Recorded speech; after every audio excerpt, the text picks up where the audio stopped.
Hoje nós vamos conhecer a história de Maísa, cantora e compositora de Amores Extremos, intérprete visceral da nossa música popular brasileira. Por favor, inscreva-se no canal, ative o sininho, dê o seu like e deixe seus comentários. Os olhos de Maísa são dois oceanos nada pacíficos. Já dizia o poeta Manuel Bandeira num texto sobre a cantora de olhar profundo. Maísa era uma romântica desesperada, dona de um dos estilos mais originais da música popular brasileira. Maísa Figueira Monjardim nasceu em junho de 1936, na Rua Visconde Silva, em Botafogo, zona sul da cidade do Rio de Janeiro. Era filha de Alcibiades Guaraná Monjardim, o Monja, advogado, que trocou a carreira para trabalhar como fiscal de rendas, e de Iná Figueira Monjardim, dona de casa. Maísa era a primogênita. O irmão caçula, Alcibiades, como o pai, tinha o apelido de Cibidinho. Monja era boêmio e vira e mexe promovia saraus em sua casa. A cantora era neta do Barão de Monjardim, que foi presidente da província do Espírito Santo e bisneta do comendador José Francisco de Andrade e Almeida Monjardim. A família vai viver no interior de São Paulo, em Bauru, quando Maísa tem 3 anos de idade. Depois, todos mudam para a capital. Os Monjardim têm uma vida de muitas mudanças por causa do trabalho do Monja. A pequena Maísa, que gostava de dizer que tinha sido um bebê com cabeça grande, olhos enormes e corpo piquititinho, passou a infância com muita liberdade. Gostava de jogar futebol na rua, subir em árvores e de cantar em cima de uma mangueira. Ela sempre se interessou por música. Estudou piano clássico e, por conta do temperamento do pai, cresceu num ambiente musical. Monja era amigo do seresteiro Silvio Caldas, o primeiro professor de violão de Maísa. Maísa estuda em regime de internato no Colégio Sacré-Cœur de Marly, dos 7 aos 11 anos. Ela não era uma aluna aplicada e passou por diversas escolas. Foi reprovada 2 vezes no 2º ano ginasial e parou de estudar. A primeira composição foi Adeus, feita depois de uma discussão com os pais. O lugar da casa que mais se sentia à vontade para as suas criações musicais era o banheiro. Ela ia para o banheiro com um gravador, pois gostava da acústica do local.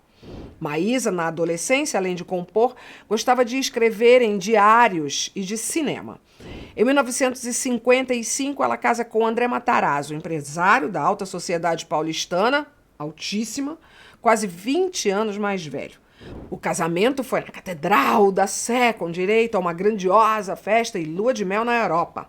André e Maísa se conheceram em Poços de Caldas, quando a cantora ainda era uma garota. O romance, em princípio, não foi bem aceito pelos pais dela, mas o amor, ainda que por um breve tempo, acabou vencendo. O casal vai viver na mansão dos Matarazzo, na Avenida Paulista, lugar super nobre naquela época. Mas aos poucos, a vida de esposa vai se tornando cansativa e entediante para a jovem Maísa. Em 1956, ela tem o primeiro e único filho, Jaime Monjardim Matarazzo. Ele se tornou um talentoso e conhecido diretor de cinema e TV. A vocação de Maísa foi mais bem observada durante um dos encontros musicais na casa do pai. Ela estava grávida quando soltou a voz para a pequena plateia. Roberto Corte Real, um dos convidados, ouviu e convidou logo para gravar o disco pela RGE. André, o marido, não queria ver a esposa envolvida com o mundo artístico, mas não teve jeito. Ela só esperou o filho nascer para gravar o primeiro disco, Convite para Ouvir Maísa. O marido exigiu que ela não aparecesse na capa e a solução foi apelar para uma ilustração com ramos de orquídeas. A outra imposição foi que a renda das vendas seria revertida para o Hospital do Câncer, dando assim um perfil beneficente para o trabalho da esposa. Atividades artísticas não eram bem-vindas pela sociedade, lembra? Os convites para apresentações se multiplicaram e provocaram mais desentendimentos entre o casal. André Matarazzo não aceita de jeito nenhum a esposa envolvida com a carreira de cantora e a obriga a escolher entre o casamento e a vida de artista. Adivinha? Maísa compõe Ouça, um sugestivo recado para o marido, e a separação se tornou iminente. Ouça, vá viver sua vida com outro bem.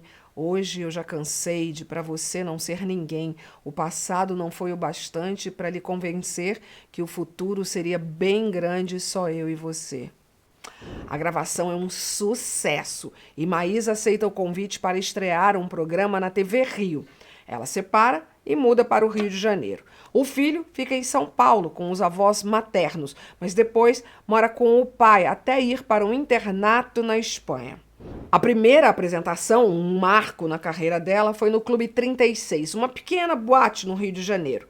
Maísa começa a lidar com o sucesso, a depressão, o álcool e o irrefreável apetite. E perdia, com frequência, a paciência com a plateia, fotógrafos e repórteres. Em 58, Maísa lança mais um trabalho, Convite para Ouvir Maísa número 2, com mais um sucesso de sua autoria, Meu Mundo Caiu.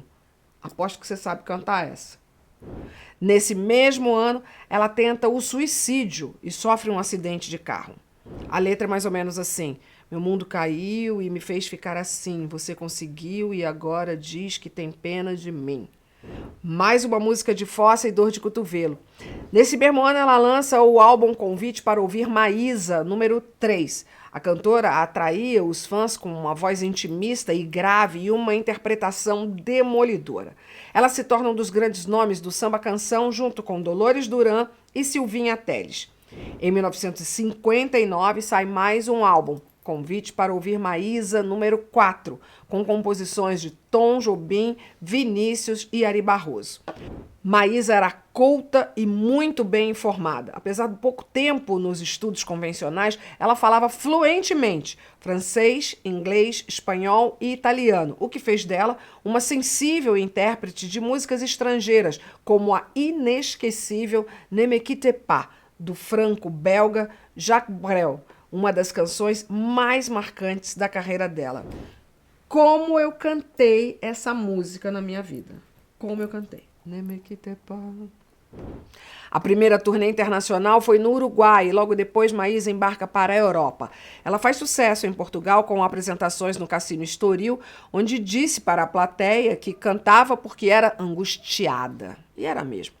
Ela passa uma temporada em Paris com muitas dificuldades, um período marcado pelos excessos que rendeu o livro de poemas Comigos de Mim, inédito até agora.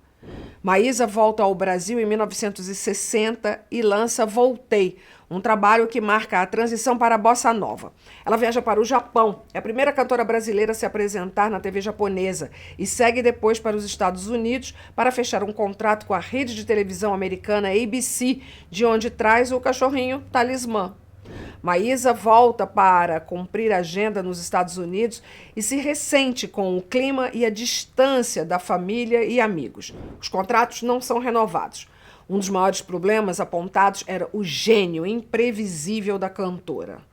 Maísa retorna ao Brasil e reencontra o compositor Ronaldo Boscoli, com quem vive um romance bem conturbado. Maísa e Boscoli, acompanhados do pianista Luizinho Essa, o violinista Roberto Menescal e o trio Luiz Carlos, Bebeto e Elcio, partem para uma temporada de shows na Argentina. Na volta da turnê, o romance de Maísa e Boscoli, noivo da cantora Nara Leão, é anunciado na imprensa. Confusão na bossa nova.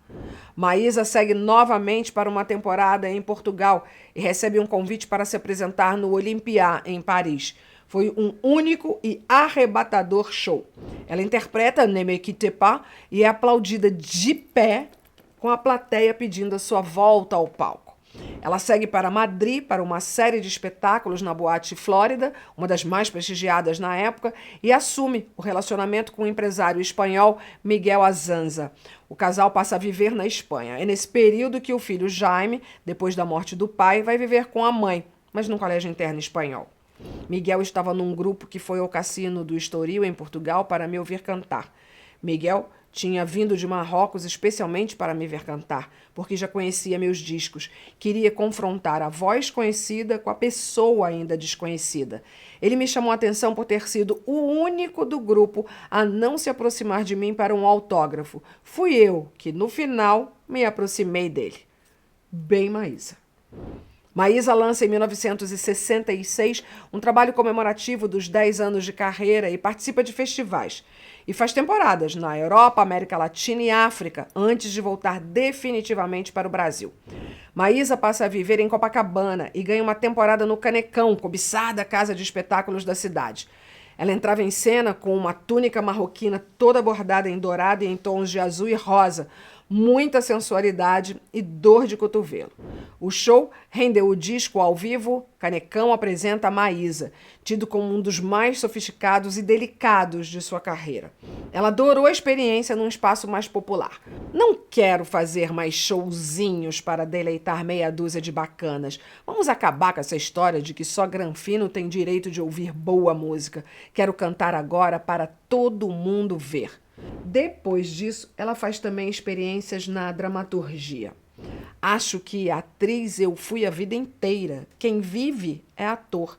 Acho que participar da vida como eu é uma forma de ser atriz. Às vezes, você tem que fazer coisas de que não gosta. Atuar com pessoas que você detesta. A vida, toda ela, é um teatro.